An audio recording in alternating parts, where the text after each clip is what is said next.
Ya llegamos. Y esto es... Al Preli. Seamos sinceros, a la industria de la animación en México aún le falta un largo trayecto por recorrer para poder ser redituable. Esto se debe a una cantidad de temas sumamente extensos, pero por mencionar algunos tenemos malos manejos de dinero, mal marketing, mala distribución, mala paga a los trabajadores, una audiencia que no está acostumbrada a consumir productos hechos en nuestro país, el estigma que tienen muchas personas de que este no es un trabajo real, entre muchos otros, etc. Si bien podríamos hacer todo otro video hablando del tema, por el momento nos queremos enfocar en el prejuicio de que todo producto animado debe de tener una audiencia familiar. Obviamente esto es erróneo, y hay casos maravillosos de caricaturas y películas animadas con un enfoque más serio. Sin embargo, aún en la actualidad, aquí en México no podemos encontrar muchos ejemplos de ello. Ahora bien, hace algunos días estábamos viendo YouTube casualmente por la noche cuando nos encontramos con un video por parte de Yoshimitsu Kallion, que hablaba acerca del curioso caso de la película animada mexicana que desde la década de los 2000 ya había intentado romper con el prejuicio que les acabamos de contar. Esta se trata de Sabel Redemption. Posteriormente, Kallion también tuvo la asombrosa oportunidad de hacerle una entrevista al director de la película de Sabel, donde lograron explayarse más en el tema, puesto que anteriormente la información alrededor del filme era bastante escasa. Estos dos videos se nos hicieron sumamente interesantes y les recomendamos fuertemente que vayan y les den un vistazo. Aún así, verdaderamente nos gustaría que más personas conocieran acerca de este tema, tanto para darle más voz al asunto, así también como para mostrar un ejemplo de lo difícil que puede llegar a ser crear animación en México, por lo que en esta ocasión les hablaremos y les daremos nuestro pequeño resumen de toda esta historia. Sabel Redemption es una película creada por el estudio Itrax, cuyo director es Benito Fernández. Su trama empieza en la década de 1490, poco después de la llegada de Cristóbal Colón a América, donde seguimos la historia de Sabel, un noble inglés con una empresa de mercadería y a quien le gustaba mucho capitanear e ir de viaje en barcos. En esta época había mucha competencia en el tema de las rutas comerciales, por lo que Sabel, en su ambición por ser siempre el mejor que nadie más, contrata al capitán Aldana. Esta era una persona con la que nadie quería navegar, puesto que le gustaba mucho maniobrar de noche, algo considerado bastante peligroso. No obstante, Sabel terminó aceptando los riesgos para poder salir adelante. En uno de sus viajes, Sabel empieza a escribirle una carta a su hermana, quien está en Inglaterra. Aquí le menciona cómo es que sus viajes nocturnos han estado saliendo a la perfección, y todo gracias a las increíbles habilidades del capitán Aldana, por lo que asume que pronto llegará a casa sin ninguna clase de contratiempos. No obstante, como suele ocurrir cuando alguien se pregunta ¿qué puede mal ir sal?, de la nada, ¡zas!, que se encuentran con unos piratas. Do what you want 'cause a pirate is free. You are a pirate. You're our favorite indeed. Debido a este inesperado ataque, el barco empieza a hundirse, por lo que Aldana rápidamente le dice a Sabel que se dirijan a su camarote, pues sabe de una manera en la que ambos pueden sobrevivir. Sin estar del todo convencido, Sabel acepta, terminando la toma con el barco hundiéndose por completo. Tras estos acontecimientos, Sabel se despierta en la playa de España, sintiéndose bastante raro y con 2 marcas en su cuello, dándonos a entender que había sido mordido por un vampiro, algo que entrará en juego más adelante. Por ahora, Sabel tiene que encontrar la manera de regresar a su casa en Inglaterra sin ser descubierto por las autoridades de España, pues la situación entre ambos países estaba muy tensa gracias a la competencia por las rutas mercantiles. Cuando parece que van a atrapar a Sabel, lo termina rescatando una gitana llamada Isha, quien resalta entre las demás gitanas y gitanos por su tez tan clara. El prota termina enamorándose de ella y le propone que ambos escapen juntos a Inglaterra. Sin embargo, resulta que había sido vendida por los gitanos a un militar llamado Héctor de Soto, un tipo sumamente cruel, pero que prometió protegerlos a cambio de ella. Sabel, aún con más razón, le dice: amiga, date cuenta que ese vato vale verga. No obstante, este fue un acuerdo que Isha hizo de la mano con los gitanos, pues no tenían mayor opción y de lo contrario se los iba a cargar el payaso a todos. Ante la situación, Sabel se ofrece a llevar a todo el grupo hacia Inglaterra para escapar, puesto que al ser un noble le puede dar oportunidades a todos de vivir una vida digna en aquel país. Todos aceptan, pero para su mala suerte, cuando están por partir, Héctor de Soto los sorprende y es aquí donde ocurre un fragmento de la película que de hecho se puede encontrar en YouTube. Aquí Sabel se dirige hacia su barco en la distancia, cuando de repente escucha que lo vienen siguiendo, por lo que se esconde entre las tumbas de un cementerio. De la nada le empieza a doler la cabeza y sucede lo siguiente.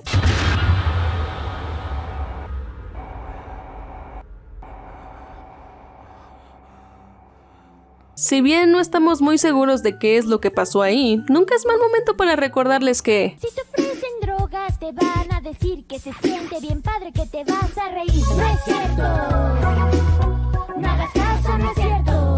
Tras esto, Héctor y sus secuaces encuentran a Sabel, quien usando sus nuevos poderes de vampiro logra vencer a varios de ellos a puño limpio. No obstante, Héctor lo atrapa y le da un disparo dejándolo en el mismo cementerio que lo encontró. Aquí ocurre un salto de tiempo en la película, donde después de 700 años, Sabel despierta en un futuro distópico, dentro de una ciudad que parece ser una combinación entre el DF y Nueva York, aunque nunca se especifica cuál es. En esta nueva línea temporal se nos presenta a Mikhail Tasser, el dueño de Neurocorp, quien tiene un estado casi totalitario. No obstante, el personaje cuenta con una enfermedad terminal, por lo que está destinado a morir pronto. A pesar de lo anterior, Mikhail todavía no se da por vencido, pues cree en la existencia de los vampiros y que estos le pueden conceder la inmortalidad que tanto anhela. Con la ayuda de Héctor de Soto, quien se revela es un hombre lobo, buscarán a Sabel para poder mantenerse ambos en el poder por toda la eternidad. Acorde a Benito, la película contó con dos grandes inspiraciones. La primera de ellas es la película de 1988 Akira. Esto gracias a su gran calidad, siendo hecha totalmente a mano y coloreada con micas y acetatos. Su segunda gran inspiración proviene justamente de una adaptación del mundo de los cómics, Batman The Animated Series. Esta resaltaba especialmente por su estilo y trama más serios que la mayoría de producciones de la época. Debido a esto, al momento de analizar ambas producciones, se preguntó a sí mismo, ¿por qué en México no podemos tener algo así? Una vez conociendo la trama general de la película, es probable que se estén preguntando, ¿y si era tan listo, por qué se murió?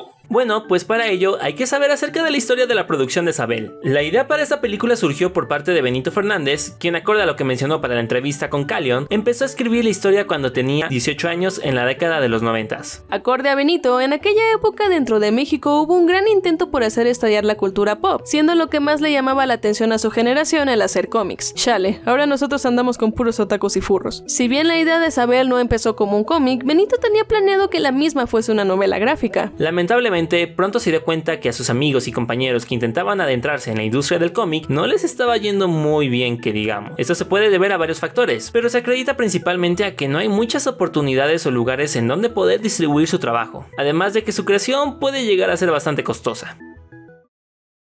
Debido a lo anterior, Benito pensó, pues a la verga, mejor me aviento una película de animación. Según su memoria, a la edad de 19 años contactó un estudio de animación el cual consideraba bastante bueno en México. Esto fue con el objetivo de poder realizar un demo para la historia de Sabel, algo para lo que contaba con un buen presupuesto dentro de lo que cabe. Poco después de que Benito empezara a trabajar con ese estudio, él mismo terminó cerrando sus puertas y quebrando debido a razones que desconocemos. Pero antes de que esto sucediera, el creador cortó lazos con ellos y se llevó el material que estuvo trabajando durante su estancia en el estudio. Afortunadamente no todo fue para peor, pues fue gracias a esa experiencia que logró ubicar a los mejores artistas de su entorno para más adelante crear su propio estudio conocido como E-Trax a la edad de aproximadamente 22 años. E-Trax estaba conformado por tan solo 3 personas en un primer momento, las cuales empezaron a trabajar más en forma en el proyecto de Sabel. La película fue animada a mano con 24 frames por segundo.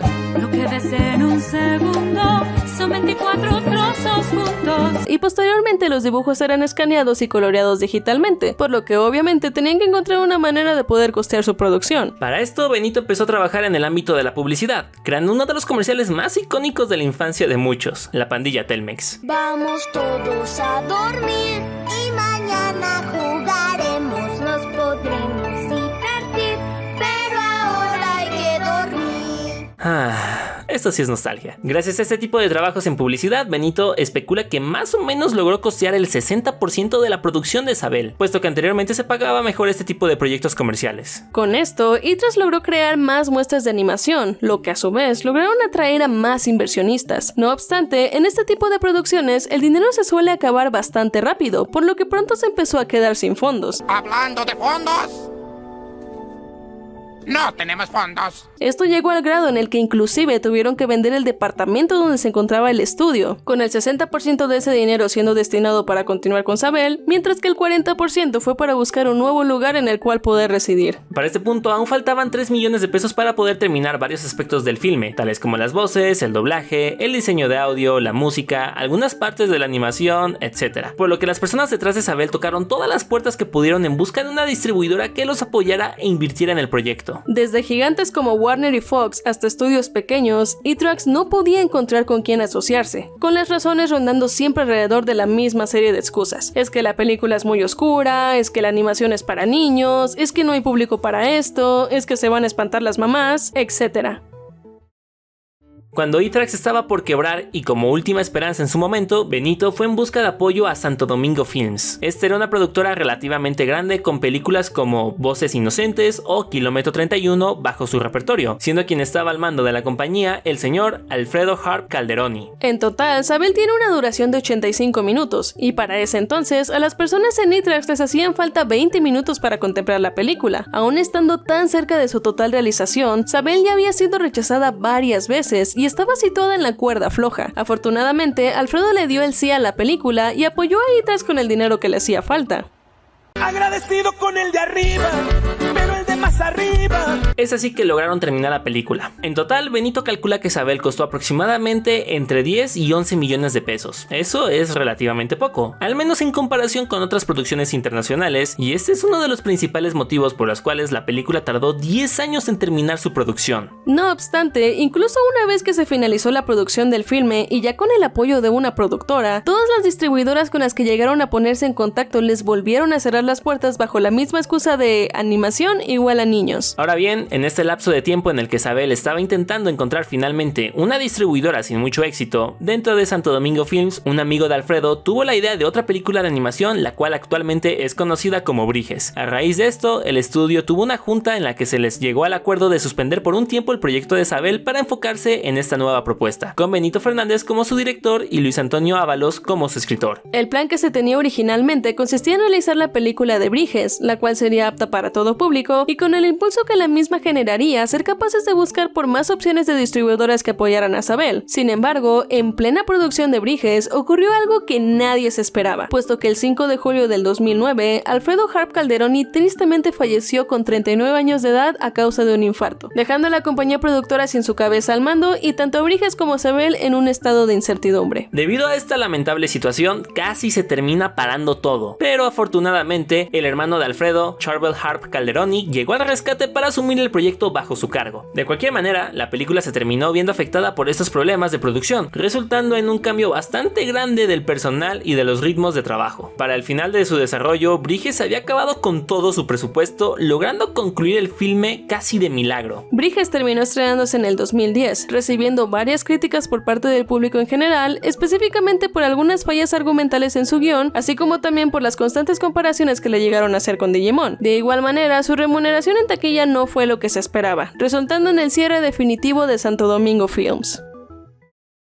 A pesar de esta triste situación, Benito Fernández desde entonces no se ha dado por vencido y junto a su estudio Itrax tienen su mente fija en un nuevo proyecto que es probable que salga relativamente pronto, y tras el cual esperan poder retomar Sabel, Uma y Hagen. Su objetivo con esta nueva película desde un principio era que fuera aceptado bajo los estándares de calidad internacionales, ya que cuando vemos producciones hechas en nuestro país solemos ser más indulgentes. Acorde a Benito, al igual que Sabel, este filme ha estado en producción por ya 10 años y a finales del año pasado finalmente fue terminado. Su guión pasó por 9 distintas versiones, siendo revisado por diferentes personas alrededor del mundo para poder pulirlo, por lo que Benito se muestra bastante contento con el resultado. La historia de producción de Uma y Hagen es todo otro tema en el cual no nos vamos a enfocar mucho por razones de tiempo. Sin embargo, a la película casi le vuelve a suceder lo mismo que con Sabel, pues no fue hasta que tenían el agua hasta el cuello que lograron encontrar a alguien que los pudiera ayudar en su realización. En esta ocasión, la trama de Uma y Hagen toma lugar en un mundo de ciencia ficción con criaturas fantásticas donde la conquista de América no tomó lugar, dejando a las culturas prehispánicas desarrollarse libremente hasta lo que ahora es su revolución industrial. La trama se enfoca en Uma, una princesa mesoamericana quien entra en contacto con Hagen, un chico vikingo que fue el único en sobrevivir de su tripulación. El plan es que esta película logre distribuirse de manera internacional, esto con el objetivo de obtener una buena recuperación económica. A Benito le gustaría tener la oportunidad de realizar una trilogía con este mundo, con probablemente una precuela que hable de la fundación de la ciudad si es que todo sale bien. De hecho, actualmente cuenta con 6 minutos de animación para su secuela, aunque su producción obviamente no puede avanzar más hasta obtener de vuelta un poco más de su inversión. De no haber sido por la pandemia, es muy probable que Uma y Hagen hubieran tenido su estreno para la Semana Santa de este año. Actualmente no se tiene una fecha clara en cuanto a su debut, puesto que todos los cines están pasando por malos momentos, por lo que es probable que se tengan que esperar a que termine la pandemia o en su defecto sacarla por medios de streaming. En cuanto a Sabel, con el cierre de Santo Domingo Films, la película quedó en una especie de limbo legal, por lo que primero tienen que resolver esos problemas problemillas para que la película pueda ver la luz del día. Sin embargo, por el momento, Itrax tiene la mirada puesta en Uma y Hagen, y una vez que esta se estrene planean checar los aspectos legales en los que se encuentra Sabel. De cualquier manera, Benito planea sacar Sabel ante el público sí o sí, ya sea en cines, medios de streaming o inclusive en YouTube, dependiendo de cómo se logre resolver esa situación. Por ahora, si quieren apoyar a Sabel, esperamos que también le puedan dar su soporte a Uma y Hagen, ya que siempre es necesario que ayudemos a este tipo de producciones. Por último, si quieren saber más acerca de todo este asunto, los invitamos nuevamente a que vayan a darle un vistazo a los videos que hizo Calion en su canal, ya que por razones de tiempo nosotros no pudimos incluir toda la información que hay con respecto al tema.